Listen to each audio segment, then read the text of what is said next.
আপনাকে দিচ্ছি না তো, আমি তো কাস্টমারকে দিচ্ছি। আপনি কি খেয়াল করছেন? এটা তো আমি খাই। আমি সেকেন্ড দিন গরম করে যদি আপনাদেরকে দিই সেটা মাংস ছুটে যাবে। আমি হাতে হ্যান্ড গ্লাভস পরতে পারি না, কারণ আমার তো সিটা রুটি বানাইতে হয়। এটা তো আর হ্যান্ড গ্লাভস পরে আর আমি পরে সিটা রুটি হয় না। না, আমার সিটা রুটির সাইজ আর অন্য সাইজগুলোর মধ্যে অনেক ব্যবধান আছে।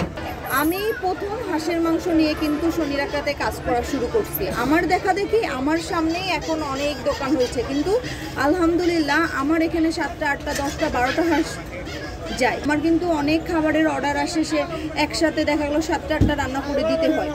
এরকম কিন্তু কারোর হয় না। এখানে সবাই 1টা 2টা হাঁসের বেশি কেউই হাঁস আনে না।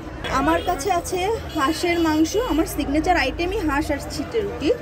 হাঁসের মাংস, গরুর মাংস, মুরগির মাংস, আর আজকে আমি প্রথম এই যে নিহারি, গরুর যে নিহারিটা সেটা ওপেন করেছি। দেখেন, ওয়াও, শনির একটা স্ট্রিট ফুডে আমরা এখন নিয়ারিও দেখতে পারতেছি।